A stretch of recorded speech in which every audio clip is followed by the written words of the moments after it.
Est-ce que les micros marchent? Oui, miracle. Guten Morgen, bonjour. Monsieur le maire, si vous voulez bien venir avec nous, merci. Donc, bienvenue pour cette réunion de clôture du 66e congrès. Merci aussi à Franziska Brandner et à Antalino d'être avec nous. Bonjour, depuis le fin fond de la Bretagne. Nous avons toujours un temps magnifique et c'est un plaisir de savoir que vous êtes à Berlin, mais que vous enviez un peu notre réalité dans la Bretagne. Alors nous allons aborder aujourd'hui un sujet évidemment qui nous occupe tous et toutes, c'est le rapport de l'Europe envers ses citoyens et le rapport des citoyens envers l'Europe qui est la nôtre. Donc une Europe des citoyens, une Europe pour les citoyens.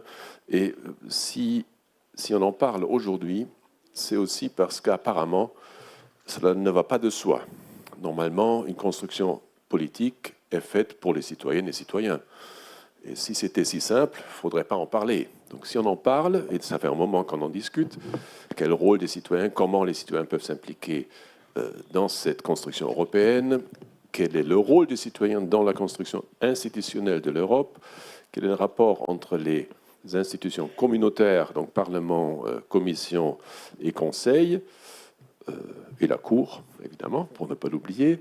Donc toute cette architecture européenne est complexe, nous le savons, et vous qui travaillez sur le terrain, pour des jumelages surtout, mais aussi pour d'autres contacts internationaux en Europe, notamment des contacts franco-allemands, vous êtes sans doute aussi toujours confrontés à cette réalité que parfois, à certains citoyens, l'Europe, ça paraît loin.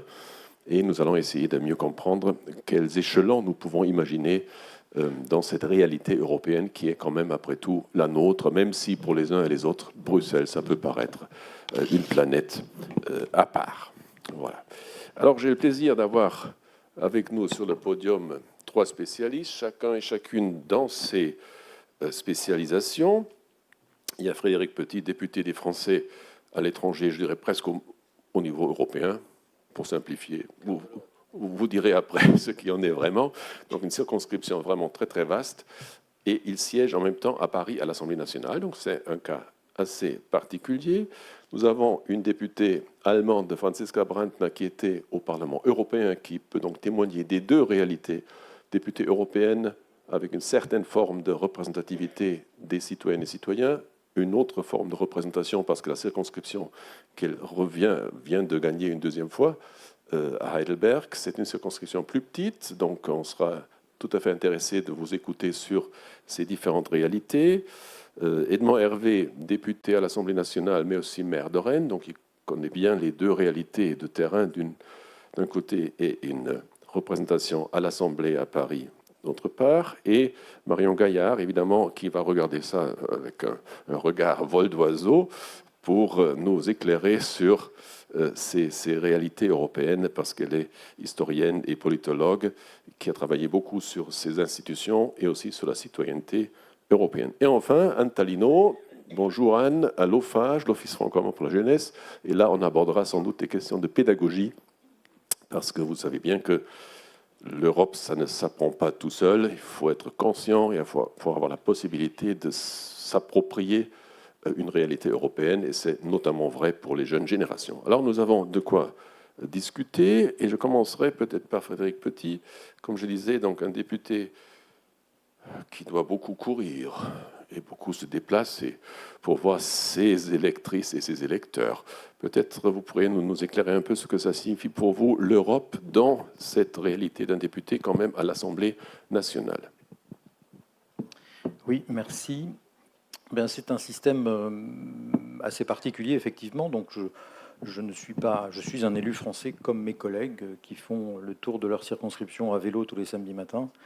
C'est le même principe. Nous sommes le seul pays en France, non seulement à représenter notre diaspora à l'Assemblée nationale, mais également à la représenter avec des circonscriptions. Voilà. C'est-à-dire que moi, je suis le député élu par les Français qui habitent en Allemagne, en Europe centrale et dans les Balkans. Et j'ai une collègue qui représente les Français qui habitent en Amérique du Sud et un autre qui représente les Français vivant en Israël. Ce sont des réalités différentes. C'est important déjà. Moi, je dis souvent que ma circonscription, c'est le cœur de l'Europe. On a les trois les trois problématiques. Donc, un moteur, ça marche par contradiction. Hein. Il y a un piston qui pousse, un piston qui remonte.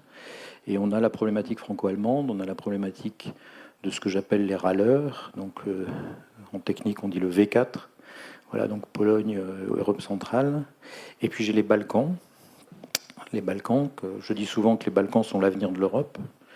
On me dit que le député est fatigué, c'est plutôt le contraire. L'Europe est l'avenir des Balkans. Et moi, je maintiens que les Balkans sont l'avenir de l'Europe, puisque dans les Balkans, le modèle européen de construction patiente, compliquée, entre ennemis héréditaires, s'il est juste, si on ne s'est pas trompé il y a 60 ans, eh ben, c'est qu'il doit marcher dans les Balkans. S'il ne marche pas dans les Balkans, c'est qu'on s'est trompé. Donc, les Balkans sont aussi l'avenir de l'Europe. Voilà, alors évidemment, c'est un peu compliqué de rencontrer mes citoyens. Moi, je ne fais pas le tour tous les samedis matins en vélo, mais je voyage beaucoup. Il y en a, certains me qualifient amicalement ou de manière moqueuse de député pèlerin. Voilà, et je suis aussi, je suis considéré comme un député assidu à l'Assemblée nationale.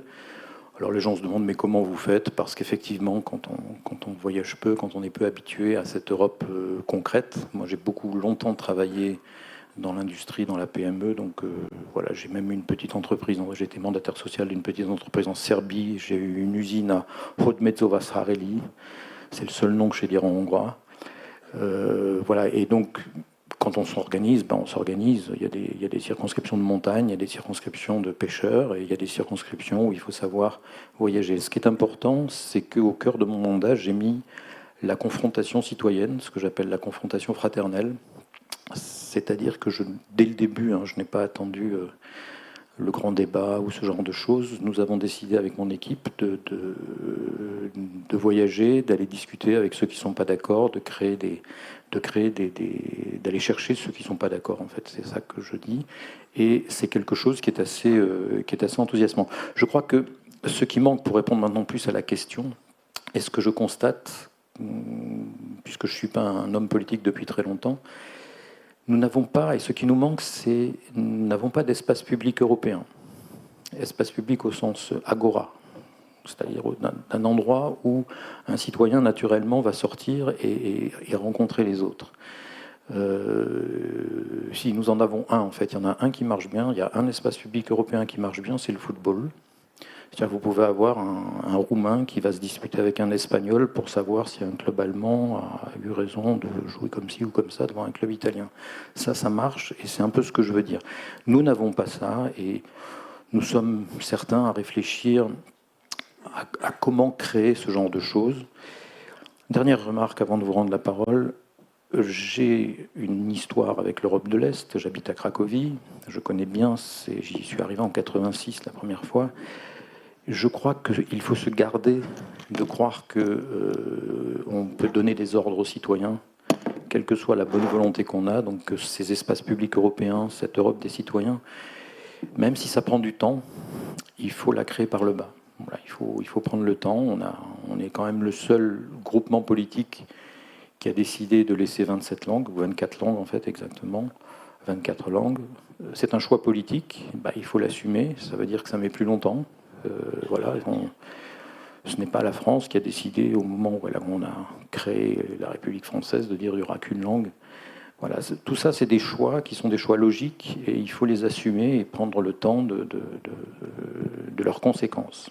Merci.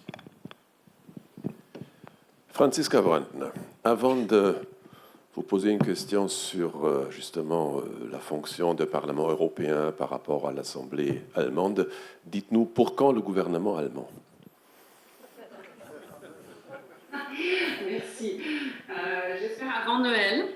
C'est d'ailleurs, je vais devoir partir vers 11h parce qu'on a un petit congrès de notre parti aujourd'hui qui votera sur le passage des pré-négociations au stade de négociation. Du coup, excusez-moi si je vais devoir partir un peu plus tôt. Mais c'est pour faire avancer le processus et pour avoir un gouvernement le plus tôt possible. D'ailleurs, moi, je le dis publiquement et je le dis au sein du parti que nous avons vraiment l'obligation d'avoir un gouvernement avant le début de la présidence française de l'Union européenne en janvier. aussi bien d'ailleurs pour la présidence de la G7 que l'Allemagne prendra en janvier. Du coup, il y a des responsabilités européennes et internationales qui nous appellent à être un peu plus rapides que d'habitude. Mais bon, j'ai l'impression que ça marche. À voir les prochaines semaines. Sur votre question, bien sûr, c'est tout à fait différent parce que le rôle du député européen est différent que celui d'un député national, rien que du fait que la Commission n'est pas un gouvernement, dans ce sens, voté par une majorité contre une minorité, et que du fait un député est soit de la majorité ou de l'opposition. Et ça, c'est un travail tout à fait différent. Et moi, j'ai toujours été entre les deux, qu'est-ce qui est mieux? Parce que d'un côté, je pense qu'au Parlement européen, on travaille beaucoup plus sur les sujets. Il y a des meilleures solutions qui se trouvent vraiment le long du contenu, de la substance de la politique et pas nécessairement le long ou à travers les partis et les oppositions, majorité, etc. Mais c'est beaucoup plus difficile à expliquer aux citoyens. Ça, c'est le grand désavantage du Parlement européen, qu'on ne peut pas dire ça, vraiment, c'est la majorité, ils sont tous bêtes, ils ne comprennent rien et on est contre, etc. Mais on est tout le temps obligé de négocier ensemble et on sait très bien que si on tape trop fort aujourd'hui, on n'aura plus probablement la confiance de négocier avec la même personne demain pour un dossier qui nous tient à cœur. Du coup, c'est un autre discours. Je pense que c'est mieux pour le contenu. Hein. Vraiment, je suis convaincue que le fait de pouvoir renégocier, de vraiment trouver des compromis, de se challenge, de convaincre, que pour la substance, à la fin, c'est mieux. Mais c'est beaucoup plus compliqué à transmettre et à expliquer qu'au Parlement national, où c'est bien clair, c'est la droite, c'est la gauche, il y a le gouvernement, il y a l'opposition, et c'est beaucoup plus facile dans le sens qu'il y a des clivages pendant 4 ans qui restent. Et j'espère qu'un jour, on trouvera un compromis entre les deux, qu'au Parlement national, on arrive à trancher plus souvent, pas juste opposition-majorité, mais de trouver des processus qui trouvent qui prennent les meilleures idées de tous les côtés et qu'il y aura plus d'ouverture pour une telle approche et qu'au Parlement européen, on arrivera à faciliter la communication sur le processus et les résultats. Mais je pense que ça, c'est une des raisons pour lesquelles c'est plus compliqué d'expliquer le processus à Bruxelles. Je me rappelle très bien, on faisait un projet sur l'égalité hommes-femmes pour les salaires et on avait réussi à négocier le package, c'était avec les socialistes français, italiens, espagnols, mais contre le SPD, avec les libéraux Dutch, mais contre le FDP. Du coup, c'est compliqué. On ne peut pas dire les libéraux sont contre, non, parce qu'il y avait une partie des libéraux qui étaient pour, et une partie des sociodémocrates qui étaient pour. Il y avait aussi une partie des conservateurs qui étaient pour, mais une autre qui était contre. Du coup, d'expliquer ça dans 40 secondes aux journalistes, c'est beaucoup plus compliqué que de dire oh là là, les libéraux, ils sont encore contre tout ce qui est, j'en sais rien. Voilà. Mais je pense que pour revenir aussi à la question, qu'est-ce qu'on peut changer? Et là, je rejoins mon collègue Frédéric, que je trouve vraiment très présent. Il voyage énormément. Moi, je le rencontre souvent et vraiment, je le félicite sur vraiment sa présence en Allemagne. Je ne peux pas en parler des autres pays, mais en Allemagne, vraiment, il va aux universités, dans les régions, partout. Je trouve ça vraiment admirable. Et du coup, on aura besoin d'une plateforme. Moi, je rêve d'un YouTube européen avec des règles européennes qui ne vendent pas nos âmes, nos dates, mais qui donnent tout le contenu de tous les...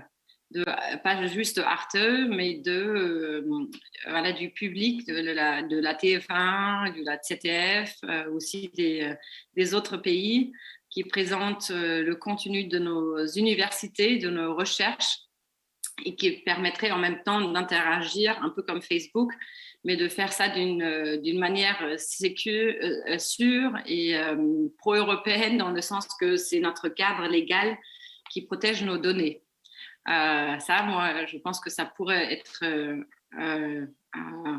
une option qui nous aidera aussi à devenir plus indépendants concernant le numérique. Deuxièmement, de créer un statut d'association européenne pour se retrouver plus facilement, de créer aussi vraiment des associations européennes. Aussi, ce que je pense qu'il sera bien, c'est d'établir pour le plus long terme la voie choisie maintenant au sein de la conférence du futur l'Europe, d'avoir les panels citoyens, comme la France l'a déjà fait, les Bürgerräte en allemand, d'établir ça comme format pour des questions européennes. Moi, je pense que ça serait vraiment utile.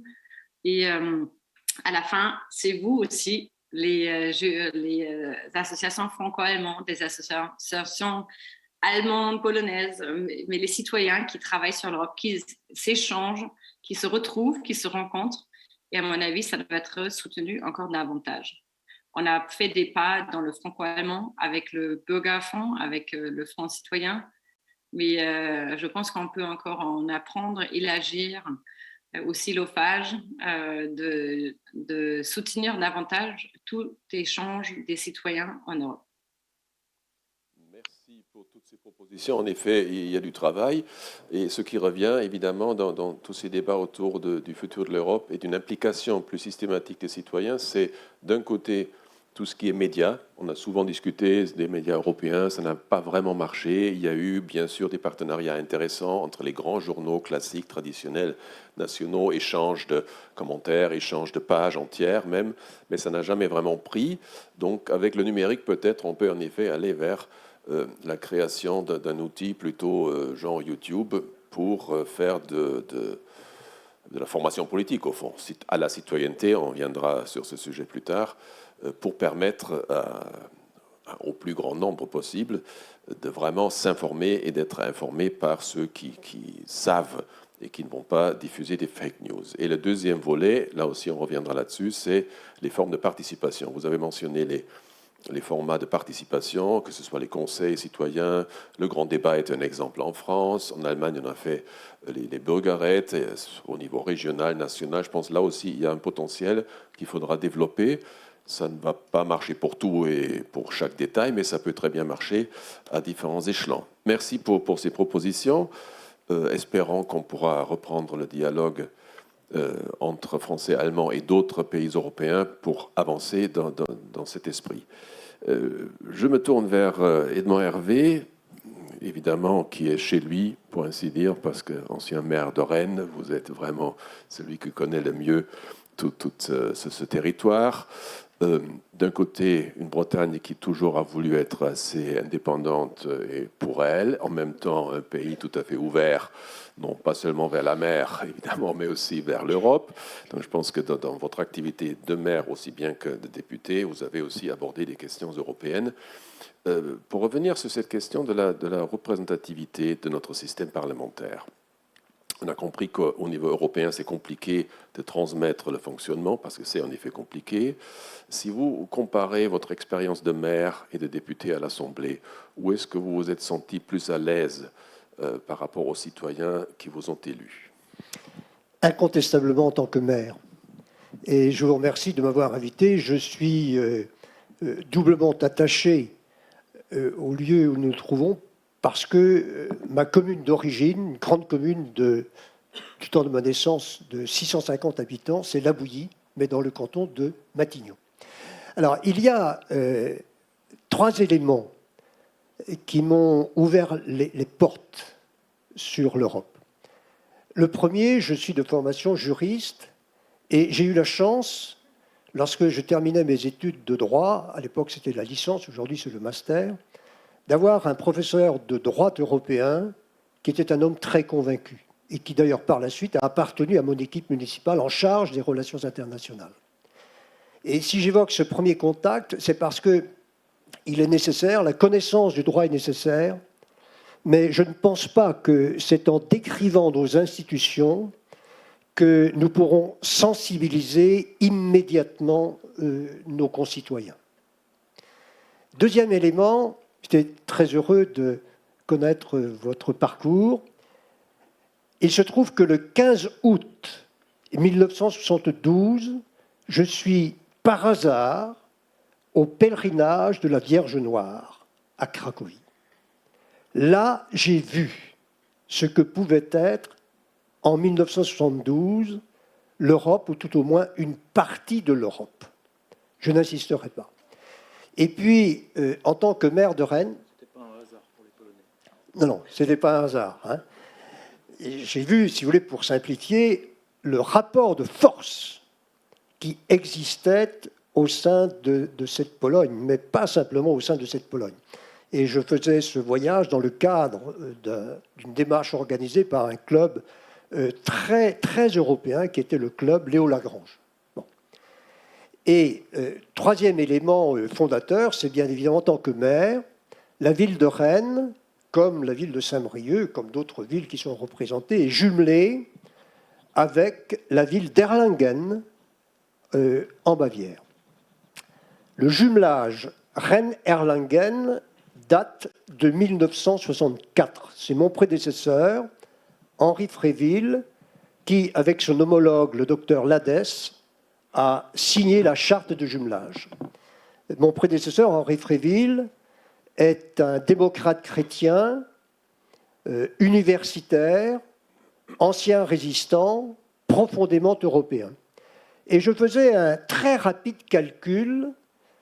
Je suis donc devenu maire en 1977, et je pense que de 1964 à 2008, année où je termine mes activités de maire, c'est au minimum 60 000 personnes d'Erlangen et de Rennes qui se sont rencontrées dans le cadre du jumelage municipal. Je n'inclus pas dans ce chiffre les échanges associatifs que je ne connais pas de manière numérique. Mais si je me permets de citer ce jumelage, ce type de jumelage et ce chiffre, c'est parce que nous sommes au cœur de la citoyenneté européenne. Et lorsque vous organisez et faites vivre un jumelage en continu, que vous cherchez à ce que les échanges intéressent toutes les catégories de population. Si je prends le cas de Rennes, les échanges vont du cardinal. Je me souviens d'un voyage que j'ai fait avec le cardinal de Rennes, qui était à l'époque président de Pax Christi, et qui, à l'époque, allait régulièrement en Allemagne, et notamment à Munich, faire des conférences sur l'Europe et la paix. Eh bien, ces échanges-là, ça permet de se comprendre, de se connaître et de s'intéresser aux suites qui peuvent exister. Alors, nous sommes en 2021. Je pense que l'on ne peut pas parler de l'Europe et notamment des relations entre la France et l'Allemagne comme on en a parlé heureusement au moment de la création de l'Europe.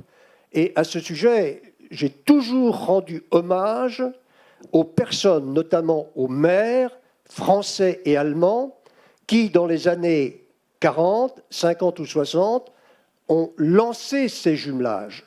Un grand principe, une malédiction ne doit jamais rester continue sur un peuple.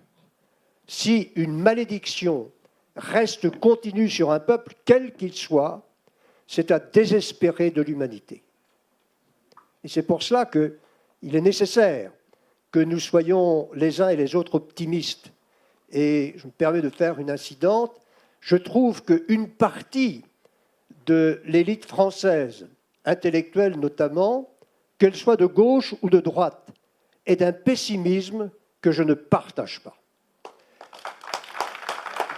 Et si je me réfère à 2021 et que l'on s'adresse aux citoyens, à tous les citoyens, je dis bien à tous les citoyens parce que, petit péché des Français, en France, les experts, nous sommes des experts, ont trop tendance à ne parler qu'entre eux et à ne pas dialoguer avec le peuple.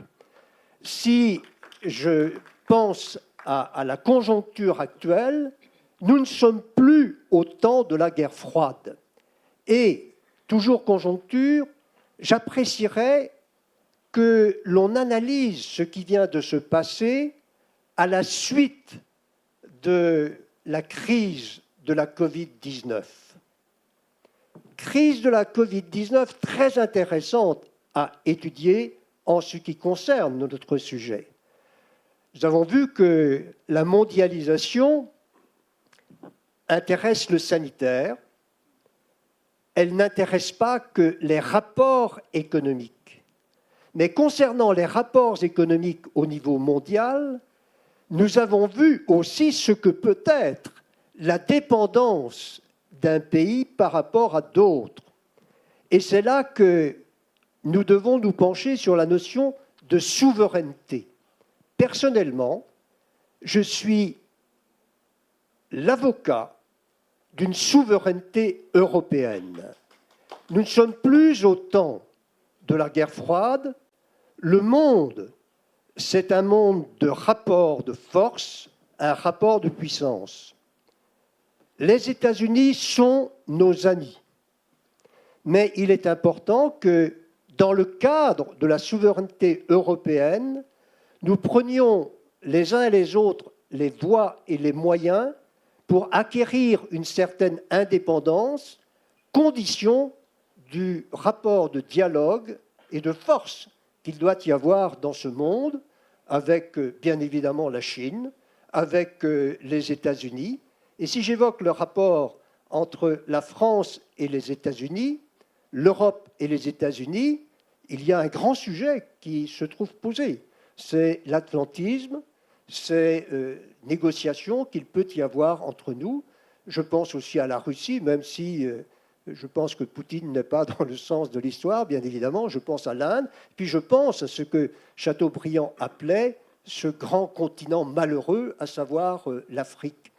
Et si j'évoque la souveraineté européenne, je cite ici volontairement un élément très pédagogique, très simple, que n'importe quel citoyen est capable de comprendre. Est-il normal, par exemple, que notre industrie automobile française ait été bloquée au cours de ces derniers mois parce que nous n'étions pas capables de produire certains éléments informatiques, électroniques, les semi-conducteurs, absolument nécessaires au sein de n'importe quel moteur. Et je pense qu'à travers, par exemple, cet exemple, un exemple concret, car il faut savoir qu'en Bretagne, par exemple, les personnes qui travaillent dans ce secteur automobile et qui dépendent de Citroën ont perdu quand même un tiers de leur salaire pendant quelques semaines, si ce n'est quelques mois. Et c'est à travers ce type d'exemple très concret, je pourrais prendre le cas de notre agriculture, que l'on peut voir ce qu'est la nécessité d'une souveraineté européenne. Et aujourd'hui, je suis absolument convaincu que l'indépendance nationale d'un pays tel que le nôtre n'a de chance d'exister que dans le cadre d'une souveraineté européenne. Mais ceci étant, il est important qu'il y ait un dialogue très précis. Je ne suis plus parlementaire, je l'ai été, un dialogue très précis entre la France et l'Allemagne. Nous continuerons, si vous le voulez bien.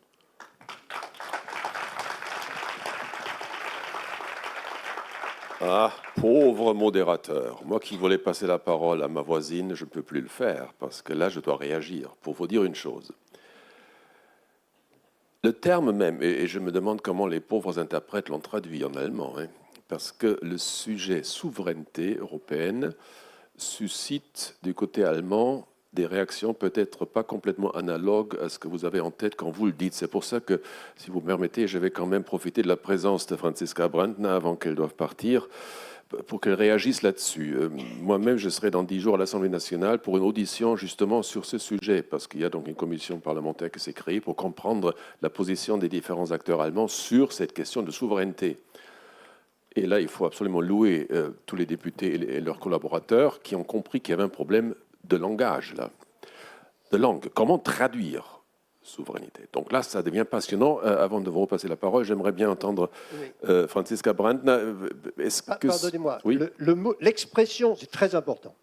L'expression de souveraineté européenne est une expression aujourd'hui régulièrement citée par le président Macron. Ah ben ça, je l'ai bien compris, oui. Voilà. Et je ne suis pas sûr qu'à certains moments, Angela Merkel elle-même n'ait pas utilisé cette expression. Il faut voir, hein. Handlung, il y a des termes allemands qui circulent là autour de ça, Handlungsfähigkeit, tout ça, mais je pense que Franziska Brandner a bien placé pour nous parler et réagir brièvement par rapport à ça. C'est un débat évidemment aussi dans le contenu, hein, qui est le même, mais est-ce que les termes sont les mêmes? Comment aborder un dialogue? Peut-être vous réagissez brièvement sur cette question de souveraineté européenne. Oui, je peux vous dire les mots que nous avons trouvés avec le SPD et les libéraux. Je le lis en allemand. Die strategische, c'est dans le papier de pré-négociation. Du coup, c'est la base d'un futur gouvernement. Die strategische Souveränität Europas wollen wir erhöhen. Nous voulons augmenter la souveraineté de l'Europe.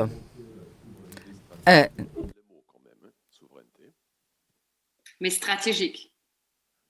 Du coup, on va encore en débattre comment le réaliser dans le précis. Je pense qu'en fait qu'il y a cette idée de résilience, idée de capacité d'action, handlungsfähig, mais qu'il y a moins de... Voilà, la peur du côté allemand, c'est toujours le protectionnisme et que finalement, c'est fait pour se renfermer et de faire... une forteresse Europe, etc. Et moi, je vous dis très franchement, je ne veux pas que nous, on devient le producteur de nouveau de tous les masques. Moi, je préfère que les entreprises allemandes produisent des technologies du futur. Et tout ce qu'il faut avoir, c'est avoir une diversification des lieux d'importation. On pourrait très bien travailler avec nos partenaires africains, etc., d'autres régions du monde. Du coup, pour nous, je pense que c'est notre approche, c'est la même idée de dire qu'il faut être plus résilient, on ne doit pas être dépendant d'un pays ou deux pays, il faut diversifier l'importation ainsi bien que l'exportation. Et pour les cas d'urgence, il faut avoir des mécanismes en place qui peuvent transformer la production nationale, européenne, aux produits nécessaires dans cette situation de crise. Du coup, je pense que c'est un vrai débat. Ce sont des jolis mots et on peut les citer tous les jours comme le Macron le fait. Et après, par contre, il faut les concrétiser. Et quand je vois dans la crise là, de l'énergie, du gaz, que Macron appelle à ce que le prix dépend plus de la production nationale, ben, il fait le contraire. Je suis désolée, ça n'a rien à voir avec la souveraineté européenne. Si on veut créer une vraie souveraineté européenne, qu'on européanise le marché de l'énergie et qu'on achète ensemble le gaz pour avoir plus de levier. Du coup, là, je vous dis très franchement que souvent, comme vous le dites, Monsieur Morin, il dit dans ses discours, mais après dans l'action, là, très concrètement sur l'énergie, ce qu'il propose, c'est l'opposé. Du coup, il faut quand même aussi à la fin être prête à faire le pas vers une souveraineté européenne. Et sur l'énergie, je pense que c'est central. On doit devenir plus indépendant au niveau de l'énergie, de la Russie, des pays du Golfe, etc. Mais ça, on n'y arrivera qu'ensemble. Et je pense que les propositions, par exemple, de l'Espagne, du Portugal, moi, je les préfère aux propositions du président Macron, parce que ce sont des vraies propositions européennes. On a compris qu'il y aura des dialogues compliqués, difficiles, ambitieux, et nous souhaitons évidemment tous et toutes une avancée vers des solutions européennes. Voilà, je vais clore cette parenthèse grâce à votre intervention. On a pu en parler, c'est important évidemment. Pour revenir sur ce sujet de citoyenneté européenne, vous avez soulevé, Monsieur le maire, quand même ce clivage le risque de clivage entre le monde institutionnel d'un côté et le monde de terrain des citoyens dans leur, mettons, commune, pour simplifier. Ce sont deux faces d'une même médaille, d'une certaine façon, mais c'est vrai qu'entre les deux, il y a quand même beaucoup à faire. Alors, Marion Gaillard a travaillé beaucoup êtes historienne, mais aussi travaillé sur les institutions européennes, donc vous savez exactement de quoi on parle. Vous avez aussi bien étudié les relations franco-allemandes. Alors, je vais vous poser une double question. Première moitié, quand même, l'Union européenne a 70 ans dans sa partie institutionnelle. Elle est plus ancienne quand on regarde les premiers jumelages, les premiers contacts entre mers, justement, après la guerre, 75 ans. Quand on porte le regard sur ce laps de temps quand même important, cette deux générations, est-ce qu'on peut vraiment parler d'une avancée importante pour les citoyennes et citoyens? Les institutions, oui. Bien sûr, ça a avancé. Nous savons tous qu'il y a davantage d'institutions. Les compétences du Parlement européen, par exemple, ont été élargies. Et donc, deuxième moitié de question, dites-nous un mot sur ce que ça peut être, la citoyenneté européenne. Tout ça, c'est un mot qui fait rêver. Là encore, c'est difficile à traduire, mais bon, on va voir si on y arrive. Pourriez-vous peut-être aborder les deux questions, donc la durée, l'évolution, et puis ce que ça peut être aujourd'hui que la citoyenneté européenne. Merci beaucoup. Alors, merci beaucoup de m'avoir invité. Et je vais rebondir à la fois sur votre question et sur ce qui a été dit par mes collègues, parce que Monsieur Petit a dit d'emblée, ça prend du temps, et effectivement, ça prend beaucoup de temps, puisque vous l'avez dit, ça fait plus de 70 ans qu'on a construit la communauté européenne du charbon et de l'acier, et on ne sait pas trop encore où on en est au niveau de la citoyenneté. Mais justement, ça prend du temps parce que je crois qu'un des problèmes de l'Union européenne par rapport aux citoyens, au-delà de ce que Francisca expliquait sur la complexité du système institutionnel européen, c'est le fait qu'il faut se placer dans le temps long, c'est-à-dire que l'entreprise de construction européenne revient sur des siècles et des siècles d'histoire européenne pendant lesquels on s'est disputé, on s'est fait la guerre. Et donc, on ne peut pas penser qu'on va revenir là-dessus en une génération, en 20 ans, en un claquement de doigts. Ça ne peut pas marcher comme ça. Donc, c'est frustrant pour nous à l'échelle humaine parce qu'on se dit, bon, bah, flûte, c'est vraiment très, très, très, très long. Et on aimerait bien que ça avance plus vite, en tout cas quand on est pro-européen. Donc, je crois qu'il faut accepter, en fait, ce temps long et le fait que la construction européenne, on parle d'ailleurs de construction encore, c'est un processus. C'est un processus long, encore en chantier, avec toutes les frustrations que ça implique. Maintenant, il faut aussi, pour expliquer pourquoi c'est aussi long, il faut aussi revenir sans doute aux origines de la construction européenne, c'est-à-dire une construction européenne qui s'est faite non pas par le bas et par les citoyens, mais bien par le haut. Vous appeliez à une construction européenne par le bas, j'approuve tout à fait, mais ce n'est pas ce qui a été fait. Et ça n'a pas été fait, non pas qu'on n'ait pas eu l'idée, il y a eu des mouvements européens déjà dans les années 20, dans les années 30, autour notamment du discours d'Aristide Briand devant la Société des Nations, ou la revue L'Europe Nouvelle de Louise Weiss. Mais ça a souvent été des mouvements des élites intellectuelles, mais aussi parce que les populations n'étaient pas forcément prêtes, c'est-à-dire que ce qui dominait au sein des populations, c'était quand même la rancœur, encore énormément, d'un côté et de l'autre, si on parle que du franco-allemand, entre la France et l'Allemagne dans les années 20 et 30, et tout de suite, immédiatement aussi, après la Seconde Guerre mondiale. Hervé, vous avez évoqué les jumelages dès la fin des années 40 et des années 50, et c'est un phénomène extraordinaire qui s'est fait indépendamment des institutions à la fois européennes et même franco-allemandes, parce qu'on a des jumelages bien avant le traité de l'Élysée de 63, mais c'est formidable, mais ce sont des initiatives relativement ponctuelles qui ne sont pas forcément en lien avec, disons, l'opinion majoritaire.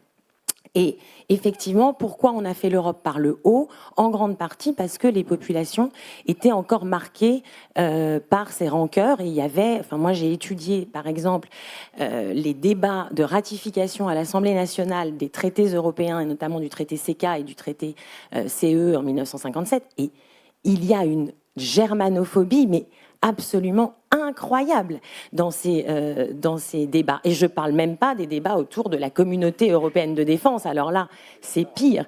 La question de la SAR, évidemment. Donc il y a vraiment tous les clichés, je suis désolée pour les Allemands qui sont dans la salle, sur les Allemands qui sont un peuple ordonné, qui aime recevoir des ordres, obéir. Et donc c'est très dangereux de reconstruire une armée européenne, par exemple, allemande, pardon. Et donc tout ça pour dire qu'on a une Europe qui s'est faite par l'économie. C'est-à-dire qu'on s'est dit, c'est le moins sensible, les Français ne veulent pas d'une armée européenne, donc on va revenir vraiment à l'Europe comme un grand marché.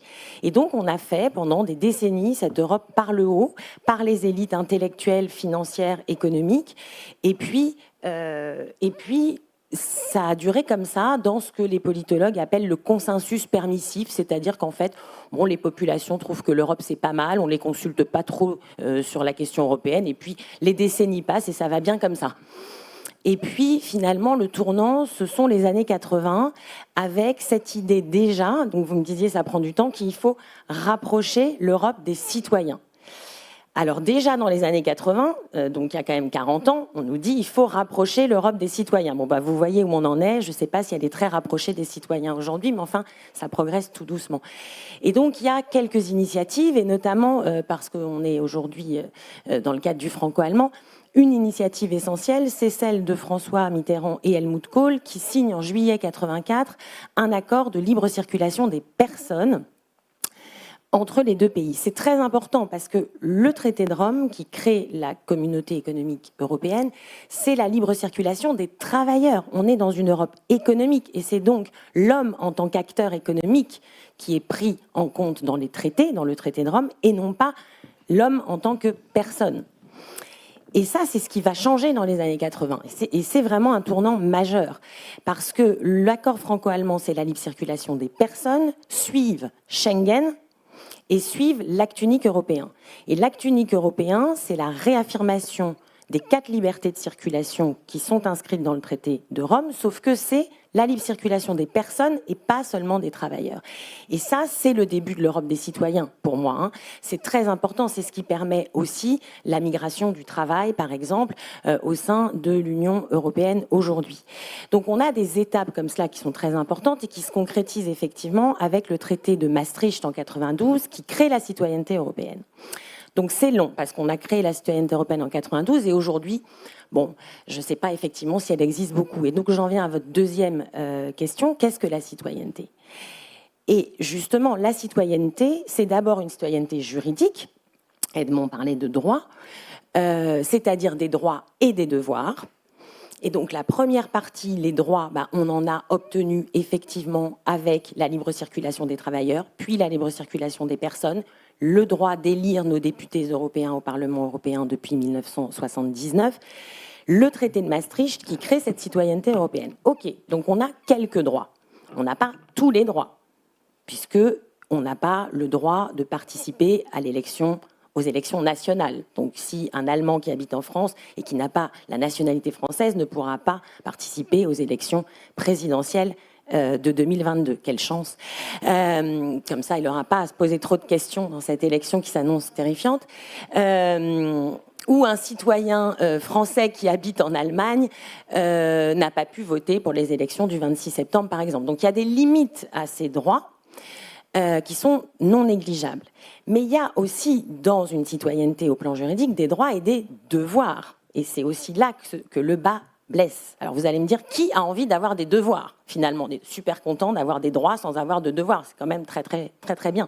Mais non, en fait. Parce que pour créer une citoyenneté, je pense qu'il faut des devoirs. C'est très important. Alors lesquels, évidemment ? Ce qui a compté pour forger la citoyenneté européenne en France, c'est évidemment le service militaire, vous le savez tous. Alors, est-ce qu'on a envie d'avoir comme devoir un service militaire pour tous les jeunes hommes en Europe ? Non. Voilà, et femmes, j'allais y venir. Donc, par contre, il me semble qu'on peut envisager de développer beaucoup plus un service civique européen qui existe aujourd'hui. Mais c'est une niche. Il y a très très peu de jeunes qui sont concernés par ce service civique européen. Il faut aller le chercher. Il ne vient pas à nous. Il n'y a aucun prof qui parle aux enfants au lycée ou à l'université de l'existence de ce service civique. Il faut vraiment être intéressé par l'Europe et aller chercher les informations pour pouvoir y participer. Et ça, c'est un des problèmes, je pense, majeurs de manière générale. Vous parliez de la conférence sur le futur de l'Europe. Pour moi, le problème de l'Europe, globalement, c'est qu'il faut aller la chercher quand on s'y intéresse. Elle ne vient pas à nous. La conférence sur le futur de l'Europe, je sais qu'il y a des initiatives un peu partout, localement, dans l'Europe, mais globalement, moi, j'enseigne quand même les questions européennes. Elle n'est pas venue à moi, cette conférence. C'est-à-dire que Si je ne vais pas chercher, je ne sais même pas qu'elle existe. Alors, il y a des gens un peu partout en Europe qui savent qu'elle existe parce qu'effectivement, leurs collectivités locales ont organisé des débats, etc. Mais c'est une minorité. Donc, pour moi, ça, c'est un énorme problème parce qu'il y a beaucoup, beaucoup de choses qui existent, mais il faut aller les chercher. Donc, il faut déjà être convaincu. Et Edmond, vous disiez tout à l'heure, il faut s'adresser à tous les Européens, à toutes les catégories socioprofessionnelles. J'en suis convaincue. Mais le problème, c'est qu'il y a un déficit très, très important de communication. Et donc, j'employais tout à l'heure un mot qui était forgé pour finir de répondre à votre question. Qu'est-ce qu'une citoyenneté? Des droits, des devoirs, mais c'est aussi beaucoup, avant tout, et ça rejoint ce que disait Edmond, un sentiment. Le sentiment citoyen, c'est intellectuel, c'est rationnel, des droits, des devoirs, ok. Mais quand même, la citoyenneté, ça vient des tripes. Et donc, c'est ça qu'il faut construire, c'est ce sentiment. Et je dis bien forger, je dis bien construire, c'est-à-dire je pense que ça se construit. C'est pas aux Bretons que je vais apprendre que la citoyenneté européenne, la citoyenneté nationale française, s'est construite au fil des siècles. Ça tombe pas du ciel, c'est pas inné. On ne naît pas français au XVIIIe siècle, ou au XIXe siècle, ou au début du XXe siècle. On le devient. On le devient par l'école, par la propagande républicaine des hussards noirs de la République. On le devient par le service militaire. On le devient par l'espace public français, à travers la presse, notamment la presse écrite à l'époque. Donc, une citoyenneté, ça se forge, ça se construit avec une volonté politique. Donc on nous dit beaucoup aujourd'hui, les populistes, pour ne pas les citer, il n'y a pas de peuple européen, il n'y a pas de citoyenneté européenne, il n'y a pas de sentiment d'appartenance. C'est pas complètement faux, mais on peut le construire. On peut le construire parce qu'une identité, c'est pluriel. On n'est pas que français. On est français, hommes, femmes, de telle ou telle catégorie socio-professionnelle, de telle ou telle région, etc., etc. Et donc, on a tous des identités plurielles et on peut tous ajouter à toutes nos identités un autre échelon qui serait l'identité européenne. Mais pour ça, il faut une volonté politique. Voilà.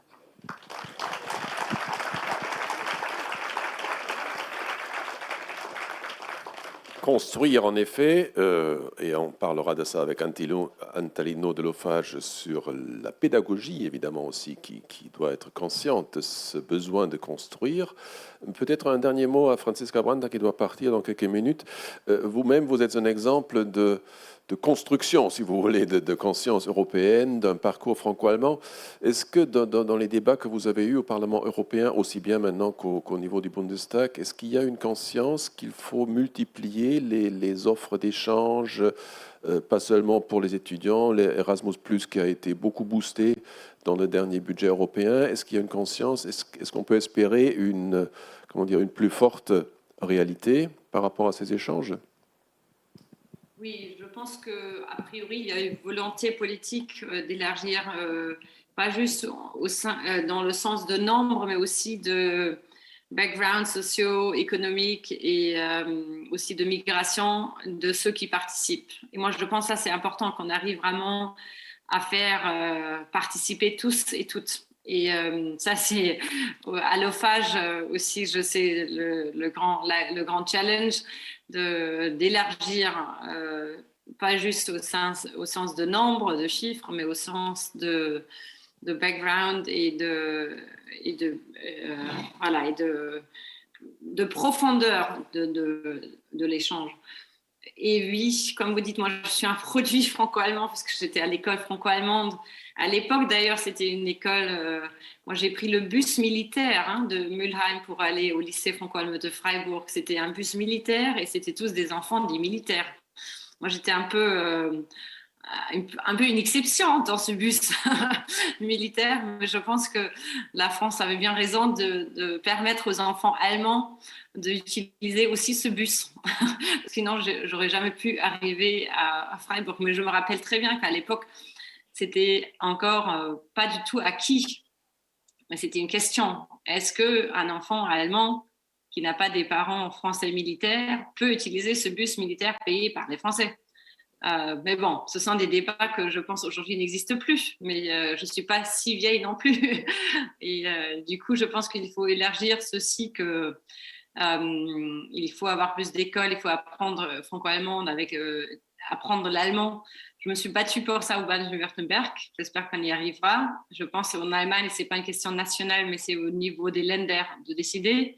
Du coup, on ne pourra pas en décider maintenant là pour les négociations. J'aimerais bien, mais ce n'est pas la compétence du Bund. En France, c'est plus facile. Mais si vous me permettez de revenir 2 secondes sur l'identité. Parce que je pense qu'il y a un vrai souci, ou ce n'est pas un souci, mais c'est une difficulté dans le sens que les valeurs européennes, telles que formulées dans l'article 2 des traités européens, ce sont des valeurs qui, a priori, sont aussi des valeurs universelles. Du coup, comment définir notre identité européenne rien que sur la base de ces valeurs qui peuvent aussi être au même temps des valeurs que partagent ceux qui vivent en Nouvelle-Zélande, etc.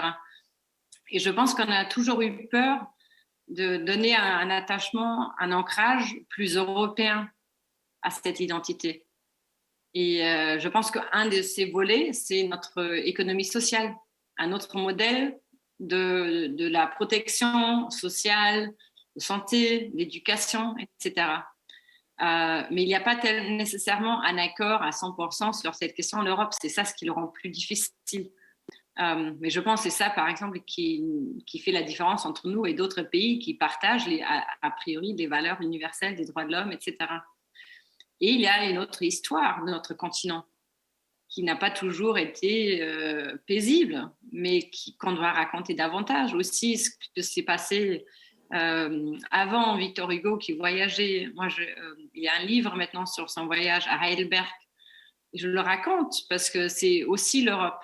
Et il y a un héritage judéo-chrétien, il y a des lumières, etc. Il faut en parler. Je pense qu'on doit plus ancrer notre identité européenne aussi dans l'histoire, même si c'est compliqué, si c'est difficile. Parce que les valeurs que nous avons, ce sont des valeurs universelles, heureusement. Et ça, c'est toujours une complexité que je trouve où on doit encore trouver des réponses. Et je pense que ma génération, on peut plus facilement parler du passé et de l'histoire que l'a pu faire la génération qui a créé l'Europe. Il faut y inclure le colonialisme et toutes ces histoires. À mon avis, c'est plus complexe et ça nous donne une identité. Comme vous le dites, après, c'est aussi, je pense, moi je suis députée nationale maintenant, mais je pense que nous aussi, on a la responsabilité d'expliquer l'Europe et les décisions européennes parce que les gouvernements nationaux y participent. Et je ne peux pas trop parler des négociations, mais moi, j'aimerais bien qu'on arrive à ce que le gouvernement allemand, après une date, je ne sais pas, 3 mois, se positionne sur toute proposition de la Commission et publie sa position. Qu'on sache dans le futur quelle est la position allemande sur le dossier XY au sein du Conseil européen. Et qu'on commence aussi un débat sur est-ce que c'est la bonne position de l'Allemagne. Ça arrive très rarement qu'on a ces débats sur le glyphosate, c'était le cas en Allemagne, mais c'est très rare qu'on a ces débats très précis sur les lois et les décisions européennes. Et souvent, le gouvernement ne décide pas parce qu'il n'a pas d'accord et du coup, on laisse traîner, on bloque l'Europe sur ces questions-là. Et moi, j'aimerais bien qu'on change ça et qu'on ouvre le débat sur l'Europe aussi à travers cette obligation, mais cette volonté d'un prochain gouvernement de créer plus de transparence et aussi de comment dire, Verbindlichkeit, plus de aidez-moi sur les questions européennes. De liens. De liens, voilà. Merci. Excusez-moi. Redevabilité, alors. Oui, voilà, c'est ça, c'est mieux. Merci, Frédéric. Oui, je voulais juste, moi, rebondir 2 secondes sur ce que Francisca vient de dire, que je trouve très intéressant, parce que je plaide aussi dans mes cours, mais je ne m'adresse pas à des hommes politiques ou des femmes politiques, quoique certains le deviendront peut-être, sur la nécessité d'une histoire européenne. C'est-à-dire, je pense vraiment qu'il faudrait élargir ce qu'on a fait au niveau du franco-allemand, quand on a écrit un manuel d'histoire franco-allemand, pour le faire au niveau européen, c'est-à-dire écrire une histoire européenne de l'Europe. Ça me semble essentiel parce que c'est effectivement quelque chose qu'on partage dans le côté lumineux, l'humanisme, les lumières, etc., mais aussi le côté obscur de la force. Effectivement, les guerres, l'inquisition, la colonisation, etc. Et c'est ça qui nous identifie aujourd'hui aussi par rapport au reste du monde. Et simplement sur les valeurs, je crois qu'il y a une chose, vous disiez, Francisca, on a des valeurs universelles qu'on partage par exemple avec les États-Unis ou d'autres, c'est vrai, mais on célèbre aujourd'hui en France, en ce moment, le 40e anniversaire de l'abolition de la peine de mort. Et je crois que ça fait partie aussi, peut-être, de ce qui peut nous séparer de notre cousin de l'autre côté de l'Atlantique au niveau des valeurs. Je crois que l'identité européenne, c'est aussi le rejet de la peine capitale. Et ça, peut-être, il faut le vendre un peu plus. Voilà, c'était juste une idée sur l'identité. Merci à Francisca Brandner pour tous ces éclairages et ces projets. Je vois que vous avez envie de faire, c'est très bien. Nous penserons à vous les prochaines semaines. Merci pour le temps que vous avez consacré à notre réunion. Et évidemment, maintenant, on est en plein dans la pédagogie déjà, ce qui est très bien parce que merci et au revoir.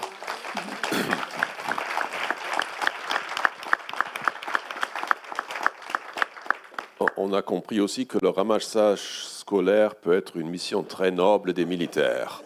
Ça, c'est tout à fait charmant. Moi-même, j'ai eu ça au niveau de l'OTAN en Belgique, donc je sais de quoi on parle. Et pourquoi pas, en effet. Alors, la pédagogie, Antalino, vous êtes secrétaire général de l'OFAGE, donc votre mission est en grande partie, pas seulement, mais en grande partie pédagogique.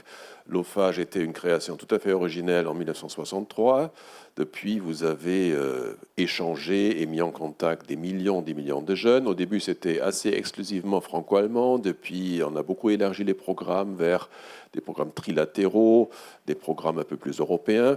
Pourriez-vous nous donner un éclairage sur l'expérience de l'OFAGE, parce que vous êtes d'un côté dans le franco-allemand stricto sensu, ce qui est bilatéral et pas forcément automatiquement perçu comme étant aussi européen. Est-ce qu'on a pu transmettre cette expérience vers d'autres pays européens? Est-ce qu'on a pu copier, si vous voulez, une expérience? Et est-ce que cette idée d'être de jeunes citoyennes et citoyens européens, est-ce que ça fait partie de ce que vous ressentez dans les évaluations ou les observations qu'on peut avoir dans ces formats pédagogiques de l'OFAGE?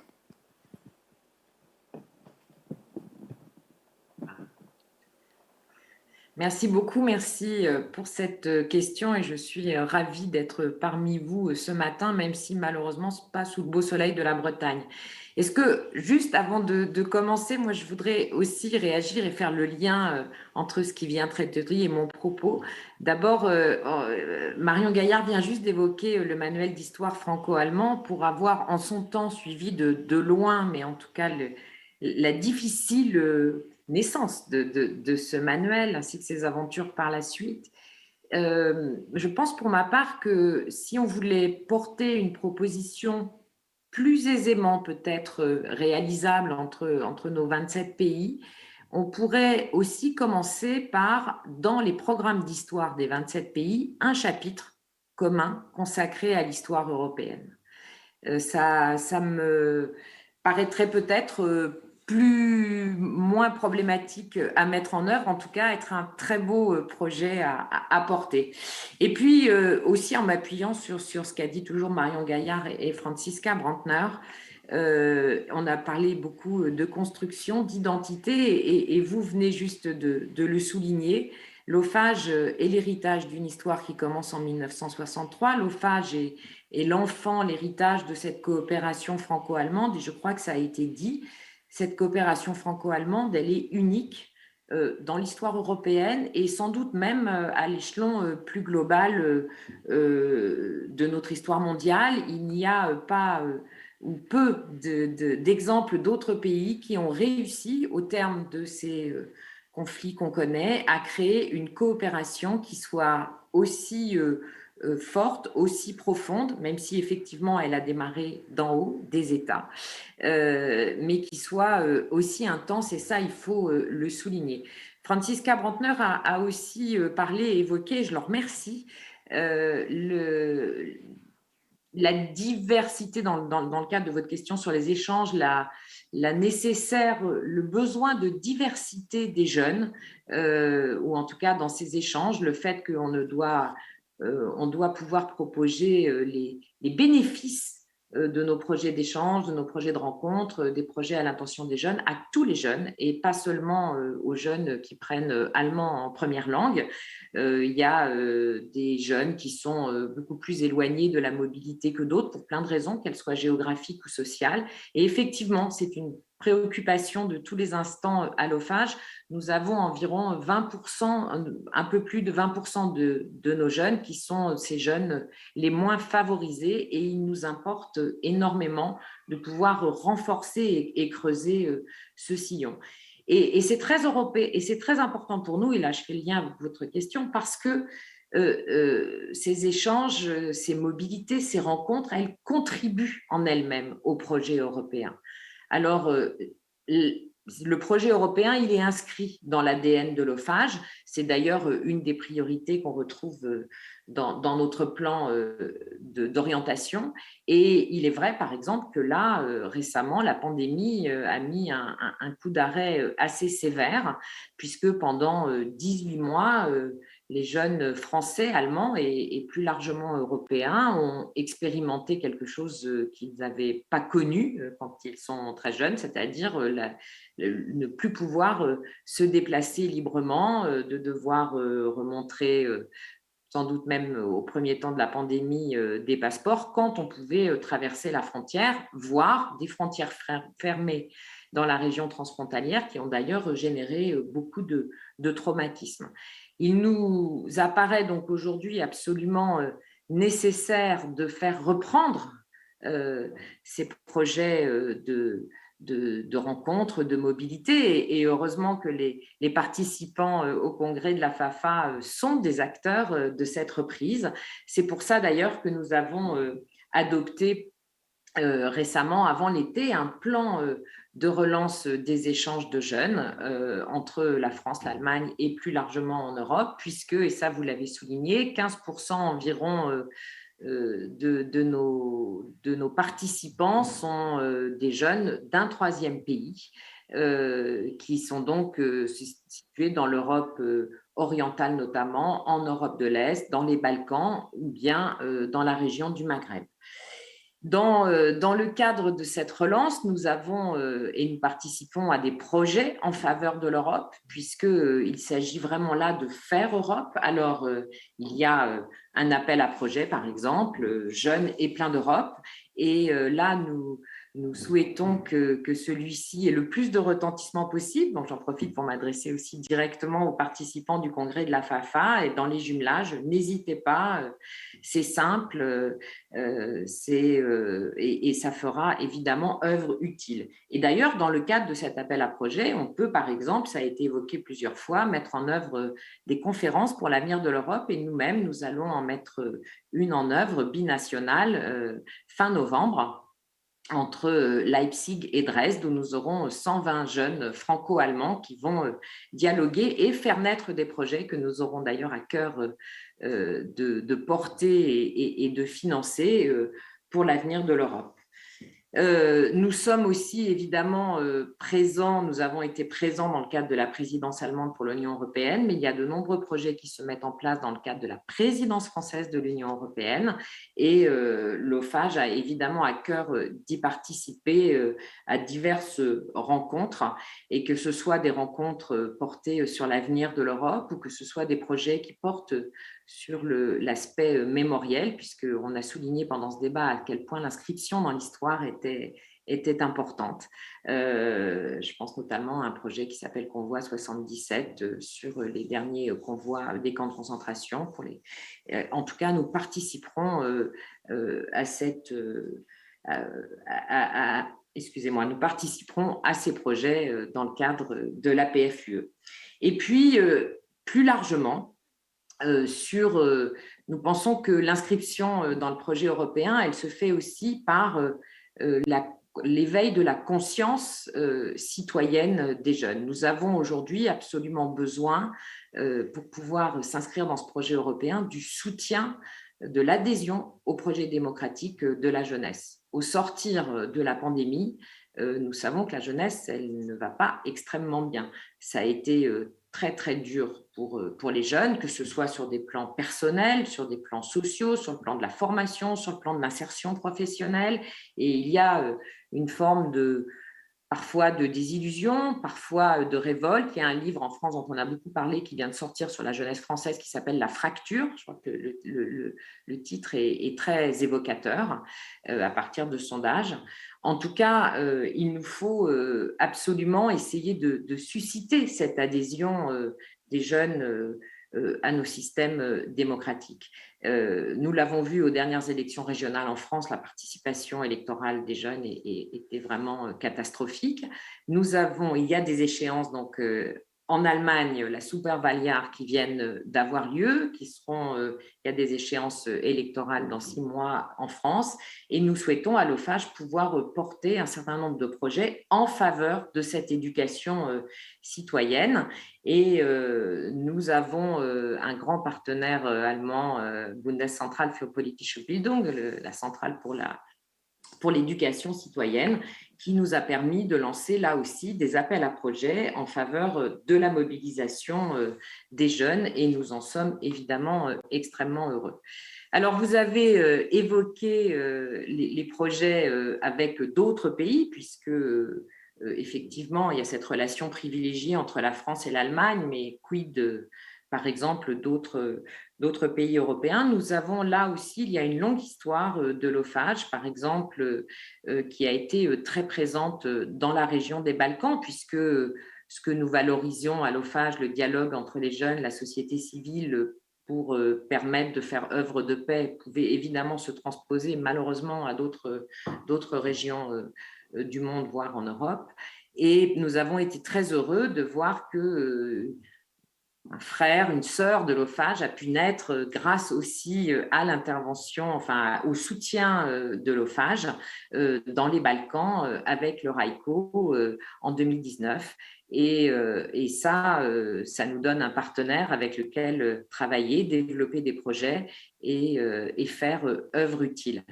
Nous travaillons donc particulièrement avec les pays d'Europe de l'Est et orientale, et aussi avec la région du Maghreb, le Maghreb avec lequel aujourd'hui la relance des échanges est nécessaire et sera difficile, aussi parce que si nous, dans nos sociétés franco-allemandes, nous avons connu une protection pendant cette période de pandémie, il n'en est pas de même d'un certain nombre d'autres pays où les structures associatives, par exemple, où les acteurs sortent extraordinairement fragilisés de cette crise. Et pour pouvoir faire reprendre ces échanges et ces projets entre les jeunes, eh bien, il faut pouvoir retrouver les partenaires avec lesquels nous pouvons travailler. Je serai pour ma part dans 3 semaines à Tunis pour un échange avec des jeunes, avec des structures du Maroc, d'Algérie, de Tunisie, allemandes et nous-mêmes, afin de pouvoir relancer des projets de jeunes entre le Maghreb et nos 2 pays. Bref, je ne vais pas monopoliser la parole, mais en tout cas, vous dire qu'effectivement, comme vous l'avez souligné, ce qui est l'identité de l'OFAGE, le dialogue entre les sociétés civiles par les jeunes, c'est quelque chose qu'il nous tient absolument à cœur de valoriser, en plus du dialogue franco-allemand, et aussi parce que la confrontation entre des cultures qui sont plus éloignées que ne sont les cultures françaises et allemandes en elles-mêmes permet aux jeunes des échanges et un apprentissage pédagogique d'une grande intensité, et donc leur laisse des souvenirs, des expériences et imprègne leur parcours de vie. Donc, pédagogie scolaire, extrascolaire, échange, travail sur l'histoire, je pense que c'est des éléments fondamentaux, et toujours cet esprit franco-allemand de départ peut-être, mais toujours ouvert vers d'autres partenaires européens. Je pense que c'est une stratégie que beaucoup d'entre vous appliquent aussi dans vos jumelages. Beaucoup de communes ont plus qu'un jumelage, et je pense, après tout ce qu'on peut savoir sur justement la réalité des jumelages notamment franco-allemand, mais européen plus globalement parlant, c'est tout à fait la bonne voie de mettre ensemble autour de sujets, autour de projets, autour de rencontres des citoyennes et citoyens de tout âge, mais évidemment aussi des jeunes, pour justement, et je reviens vers votre idée du sentiment d'appartenance à une Europe. Voilà, ça c'est quelque chose d'assez vague, mais fondamental, évidemment. Et j'aimerais faire un dernier tour de table, il nous reste un quart d'heure, sur justement cet aspect plutôt subjectif, sentimental, parce que les institutions, c'est très bien, il faut s'en occuper, il faut les étudier, il faut mettre ça à l'école, il faut comprendre comment ça marche, même si à la fin on peut rester un peu frustré parfois que c'est lent, justement, vous le disiez. Mais nous avons aussi, à votre niveau d'association, de jumelage, d'autres possibilités de rendre visible, conscient cette réalité européenne. Frédéric Petit. Oui, merci. C'est la question sur laquelle je voulais intervenir. Je voudrais faire d'abord quelques rebonds sur ce qui a été dit. D'abord, je connais bien Erlangen. Il va y avoir une école française à Erlangen bientôt, j'espère, qui a commencé par la maternelle. Et puis, un petit clin d'œil, puisque je suis centriste, donc je suis optimiste, si j'ai bien compris votre remarque. Il y a aussi un rebond que je voulais faire sur ce que Francesca a dit sur l'identité, etc. Et vous avez parlé de la querelle sémantique autour de la souveraineté. Il y a quelque chose que je me permets de dire, qui est souvent en France, à cause de la Révolution, comprise comme naturelle, universelle, c'est la distinction nationalité, citoyenneté, etc. Mon épouse, qui est polonaise, m'a toujours dit qu'on était complètement fou de mélanger ces deux notions en France. En Allemagne, elles ne sont pas mélangées, Volk, Bürger. Et en plus, quand ma femme a découvert que pour devenir française, le mot s'était naturalisé, elle a dit, mais vous êtes encore plus fou que ce que je croyais. Vous voulez que, non seulement vous voulez que je change de nationalité, ce qui est impossible pour moi, mais en plus vous me faites changer de nature. Voilà, donc ce terme, quand on parle de ces notions dont a essayé de parler Francesca, il faut comprendre que c'est comme la souveraineté, c'est des choses, il faut commencer par poser les choses, voilà, en sortant un peu du champ habituel. Sur cette notion de transmission, je vais utiliser ce terme, parce que je préfère ce terme, parce qu'il rejoint des choses très quotidiennes qu'on a dans toutes nos associations sur le terrain, qui est, bah oui, mais les jeunes, maintenant, ils viennent plus, ils font plus ça, ils comprennent plus ce qu'on fait, ils ne comprennent pas d'où vient de l'Europe, ils n'ont pas connu ça, etc. D'abord, je vous invite, là c'est pour les Français, parce que les Allemands ont un outil absolument fantastique qu'ils ont réussi à garder. Monsieur le maire nous a dit, je suis parti en 72 avec les Franca ou Léo Lagrange. Nous avons perdu en France, à cause du match droite-gauche qu'on nous a imposé dans les années 80, nous avons perdu nos institutions d'éducation populaire, qui étaient un tiers fondamental dans votre jeunesse, dans ma jeunesse, parce qu'on a parlé de Léo Lagrange, mais il y en avait 20. Il y avait Léo Lagrange, il y avait les Franca pour ceux qui se sentaient plus près des communistes, il y avait la CSCV pour ceux qui étaient rien, etc. Et non, mais je peux vous en citer 20, hein. Franchement, je peux vous en citer 20 et qui étaient extrêmement actifs. On y est tous passés, Voilà, les églises, etc. Oui, bien sûr, la GEC, la JOC, etc., etc. Et en Allemagne, on a encore les Stiftung. Elles sont encore là, elles travaillent sur le terrain. Et en France, on a perdu ça. Et dans notre transmission en France, c'est important. Francesca a dit qu'on était peut-être un peu plus centralisé au niveau de l'éducation, mais je rappelle toujours cette petite remarque. Alors, sur la transmission, on a eu un atelier là-dessus hier. Moi, je suis très, très, très prudent sur... du haut vers le bas, on va créer un manuel scolaire, ou du haut vers le bas, on va écrire une histoire européenne. D'abord parce que je viens de pays où ça s'est fait, et c'était pas forcément pour la bonne cause, on va dire. Quand voilà, il y avait une histoire, c'était l'histoire officielle, c'était comme ça. Et puis un jour, on s'apercevait qu'il fallait que l'histoire soit écrite autrement, on changeait l'histoire, et jusqu'au cours préparatoire, on enseignait l'histoire autrement, parce que le chef avait dit que l'histoire, c'était comme ça. Donc, je crois qu'il vaut mieux parler de transmission. Il y a une expérience qui m'intéresse beaucoup aujourd'hui, très concrète, que je vous invite à partager.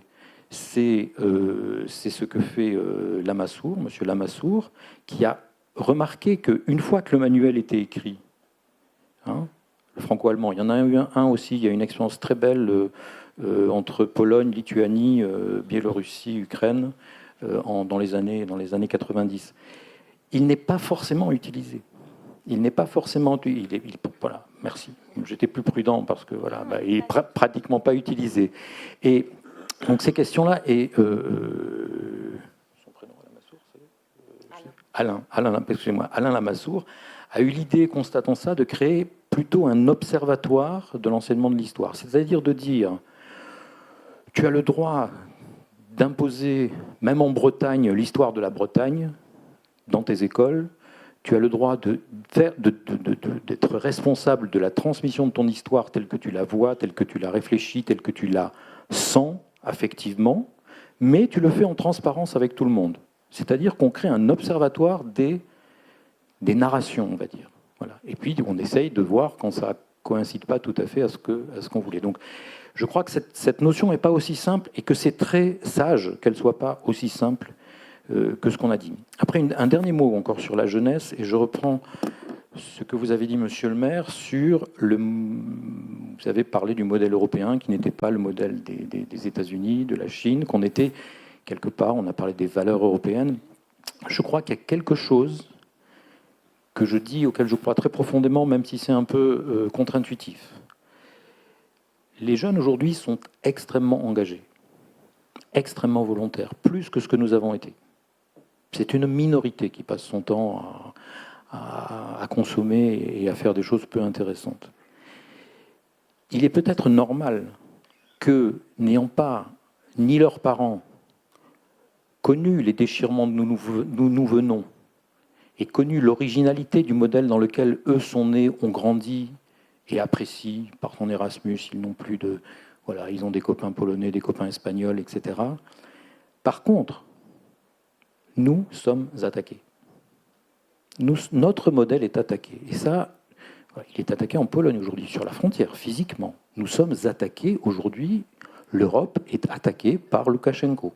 Voilà, c'est physique, c'est des bus, c'est des avions qu'ils payent pour venir d'Irak, pour mettre des malheureux et leur faire passer la frontière en disant, ben voilà, débrouillez-vous. Hein. Nous sommes attaqués, notre modèle est attaqué. Notre modèle est attaqué, on l'a vu, sur comment on sort, comment on se retire du monde, quelle est la parole qu'on amène au monde en Afghanistan, on vient de le voir. Et ça, je pense que cette conscience-là est sentie par les jeunes. Et ils ne vont peut-être pas s'engager pour célébrer dans 20 ans le 95e anniversaire, etc. Mais je suis profondément convaincu que si on arrive à faire comprendre que ce n'est non seulement pas évident dans notre histoire, mais ce n'est pas évident dans le XXIe siècle, et que c'est quelque chose qu'il va falloir défendre, eh bien nous aurons plus de services, de gens qui s'engageront dans le service européen, nous aurons plus de gens. Il y a énormément, moi je circule pas mal dans le monde. Aujourd'hui au Liban, on a une centaine de volontaires qui sont partis parce qu'ils avaient 4 mois de libre, plutôt que d'aller en vacances. Donc ils vont comprendre ça et ils vont revisiter nos institutions. Je ne suis pas persuadé qu'il faille constamment remettre des institutions, réinventer des choses, mais je suis persuadé que notre jeunesse, le jour où elle comprendra que ce n'est pas évident, ni hier, mais ni aujourd'hui et surtout pas demain, elle reviendra et elle reprendra le flambeau de manière que nous ne connaissons pas. Voilà un autre sujet ouvert qui pourrait nous occuper pendant quelques heures. Évidemment, merci d'avoir souligné ça. En effet, il est difficile de se mettre dans la peau de quelqu'un qui est à l'âge de nos enfants. C'est difficile, oui. Mais c'est vrai qu'il faut essayer de regarder sa propre réalité avec les yeux de quelqu'un qui n'a pas vécu justement ce que nous avons presque tous dans la salle vécu. Pour revenir sur cette idée de sensation, sentiment soit de péril, de menace, mais aussi d'appartenance à un projet qui a des valeurs peut-être un peu... Oui, allez-y. Une remarque, j'avais oublié ce point que je voulais traiter. J'ai une réponse très simple quand on me demande mais c'est quoi pour vous? Vous êtes polonais, vous n'êtes pas polonais, vous êtes allemand, vous n'êtes pas allemand, etc. Je réponds assez simplement, je suis chez moi. Pourquoi vous êtes à Cracovie? Parce que c'est chez moi. Et je crois que quand on a inventé la mobilité, on a fait quelque chose d'assez intéressant. Il me semble qu'aujourd'hui, on devrait avoir cette notion d'appartenance. Je retiens bien ce qu'a dit Francesca, on en a beaucoup parlé ensemble. Cette notion d'identité. Moi, je parle de frontières extérieures en donnant au mot frontière un sens extrêmement positif de responsabilité. C'est-à-dire, y compris, on n'aura pas de politique environnementale en Europe si on ne sait pas où ça s'arrête. Ils verront une responsabilité sur le sol, une responsabilité sur l'interdiction du glyphosate. Si on ne dit pas, ça s'arrête là, et après, ça serait bien qu'ils arrêtent, mais c'est plus notre responsabilité. Donc cette notion de dire, ici nous sommes chez nous, jusqu'à Varna, jusqu'à Przemysl, jusqu'à Vilnius, c'est important, et je crois que ça aidera à trouver cette notion d'âme, cette notion d'appartenance à laquelle vous faisiez référence. C'est-à-dire de dire, oui, je suis breton, mais quelque part, c'est pas pareil si on essaye d'attaquer Białystok et si on essaye et s'il y a une guerre en Afghanistan. C'est grave, les deux sont graves, mais ma responsabilité n'est pas engagée de la même manière. Et ça, c'est quelque chose que je crois tous les bicitoyens, je n'aime pas utiliser le mot de binationaux du coup, que tous les bicitoyens ressentent profondément. Cette notion de j'ai une responsabilité plus qu'une notion de je me protège. Je suis responsable quelque part de ma maison à moi. Se sentir chez soi, je pense que nous avons tous eu cette sensation ces derniers jours de nous sentir chez nous en Bretagne. Alors, monsieur le maire, peut-être sur ce petit mot d'esprit, si vous deviez conseiller des représentants de comités de jumelage, des élus locaux, municipaux, comment rendre attractif justement dans cet esprit d'appartenance, de se sentir concerné, de se sentir une responsabilité aussi en tant que jeune ou moins jeune citoyen ou citoyenne au niveau des jumelages. Que peuvent faire les jumelages? Comment rendre peut-être un jumelage plus visible dans les communes? On a beaucoup travaillé sur la visibilité et parfois ça s'arrête à un panneau à l'entrée de la commune et après on ne trouve plus rien. On ne sait pas quelle est la ville ou la commune concernée. Vu votre expérience, que pourriez-vous dire, après avoir écouté les différents points de vue sur cette citoyenneté européenne au niveau d'une ville? D'abord, écoutez l'autre. Quels sont ses problèmes? Quelles sont ses attentes? Ensuite, continuellement, et c'est là que Marion a eu raison d'invoquer le temps, nous sommes dans le temps long. Et il ne faut surtout pas désespérer de l'Europe. L'Europe a été le seul continent au monde à adopter une monnaie commune. Imagine-t-on ce que cela signifie, y compris pour les Allemands. Bon. Et d'autre part, il ne faut pas oublier que pour se mettre d'accord, parce qu'on dit toujours les pays européens ne se mettent pas d'accord, ne sont pas d'accord. Nous sommes à 27. Alors que la Russie, pays très centralisé, il n'y a pas de problème. Si vous prenez la Chine, il n'y a pas de problème. Il n'y a pas de conférence à 27 en Chine. Et les États-Unis, indépendamment de leurs difficultés, c'est un pays fédéral qui a une autorité. C'est pour ça que la notion de puissance publique européenne est importante. Et lorsque l'on s'adresse aux uns et aux autres, je crois qu'il faut toujours revenir à des valeurs essentielles. Toujours essentielles. Marion, tu as parlé de la peine de mort. La peine de mort est l'acte le plus attentatoire à la personne humaine. Bon. Et il se trouve que nous avons 3 déclarations en Europe. Je pourrais en citer plusieurs, mais 3 européennes. 48, 50 et 2000. Ce sont des déclarations de fond qui intéressent les valeurs. Et je ne sais pas pourquoi, c'est d'ailleurs comme en France, on ne les cite pas, on ne s'y réfère pas. On a là la source d'une véritable constitution, quoi. Et parler de manière concrète à ces jeunes, aux échanges, c'est aussi leur suggérer de s'intéresser à ce qui se passe dans le pays ami ou au niveau européen. Nous, en Bretagne, nous avons la chance d'avoir un jumelage entre la Bretagne et la Bavière. Et nous avons aussi la chance d'avoir deux journaux, le Télégramme et Ouest France, qui sont tous deux profondément européens. Et je ne lis pas quotidiennement le Télégramme, mais je lis quotidiennement Ouest France. C'est le seul journal, je n'ose pas dire provincial, mais peut-être le seul journal français, qui accorde autant d'importance, y compris par rapport au monde, à la question européenne et à la question internationale. C'est cette notion-là d'intérêt, d'échange, de compréhension. Alors, j'étais très intéressé, entre autres, par ce petit échange que nous avons eu sur la notion de souveraineté. Un pays qui n'est pas indépendant, un continent qui n'est pas indépendant, qui ne cherche pas à être indépendant, n'est pas un continent souverain. Et il faut que, dans ce sens, nous avancions. Si un pan de votre activité, un pan de votre santé dépend des autres, vous n'êtes plus indépendant, vous n'êtes plus autonome, vous n'êtes plus souverain. Alors, concernant l'énergie, les rencontres entre votre prochain chancelier et le président Macron seront, je pense, très alimentées par l'énergie, y compris le prix de l'énergie. Mais lorsque l'on s'intéresse à la souveraineté énergétique, il faut se pencher sur la multiplicité des énergies. S'il n'y a qu'une énergie que vous pouvez utiliser, si on ferme un jour le robinet, quel qu'il soit, ou le vent, ça peut poser problème. Et d'autre part, vous avez la diversité géographique des ressources énergétiques. Ça, effectivement, c'est important.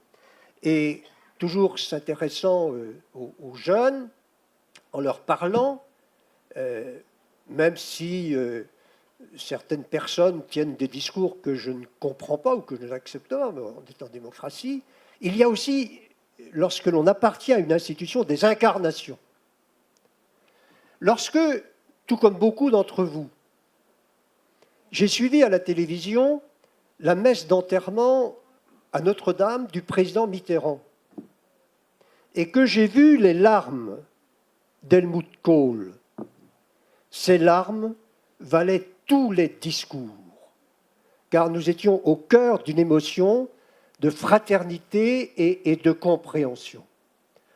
Alors, toujours concernant les relations entre la France et l'Allemagne, pour être optimiste, et d'un optimisme européen, il ne faut quand même pas oublier, alors je ne suis plus parlementaire, mais vous avez suivi ça de très près, il y a quelque temps, nous nous sommes mis d'accord, Français et Allemands, sur des sujets de politique commune.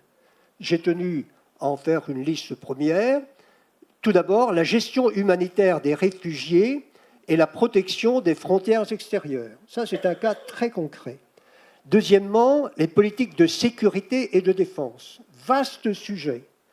Il ne faut pas que nous en restions, nous, Français, à l'échec de la CED.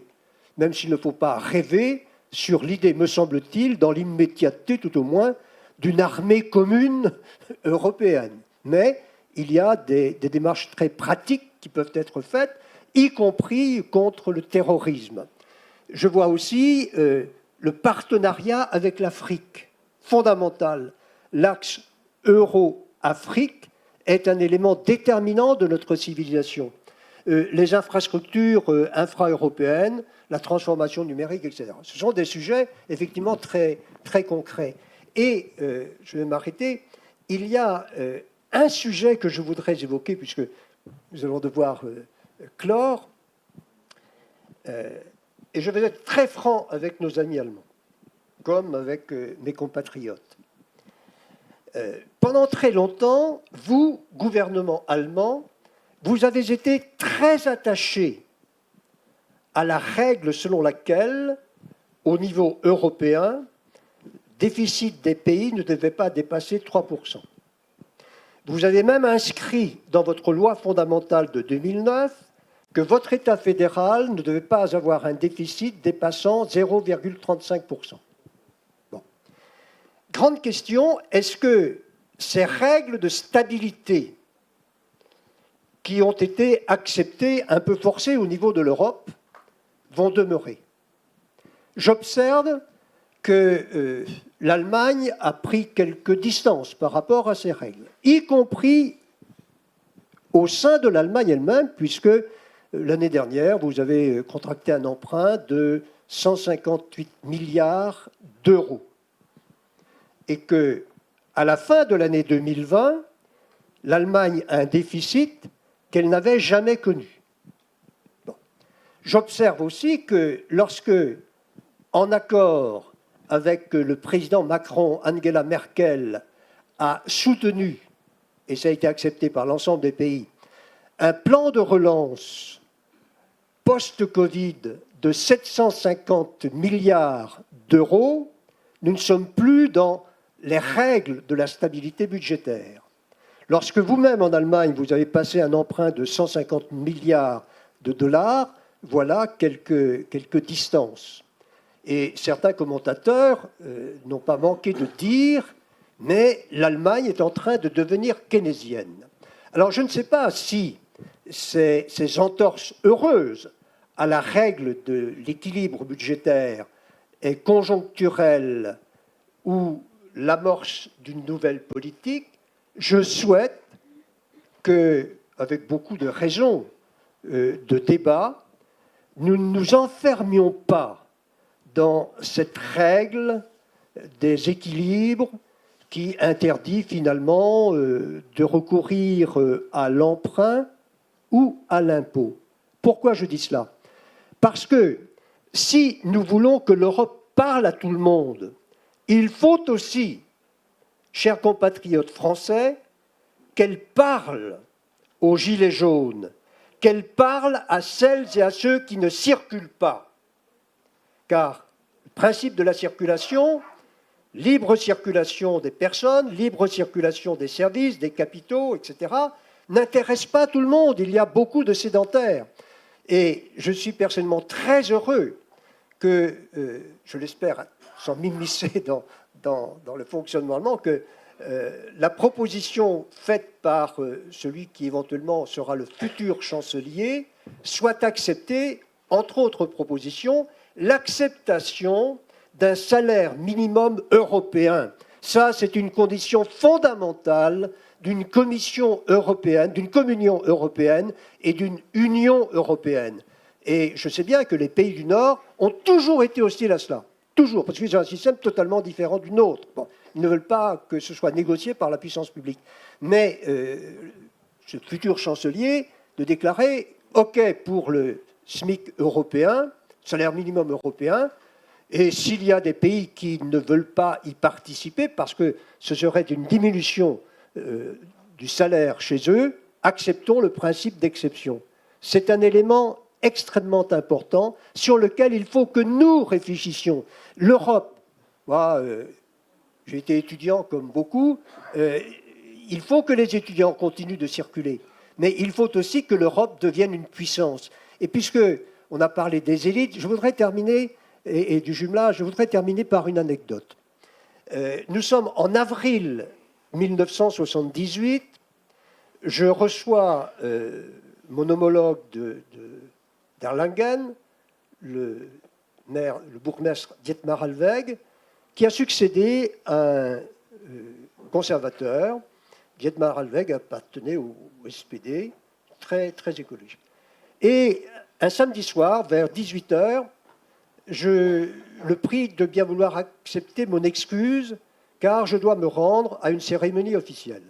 Il me dit, mais où vas-tu?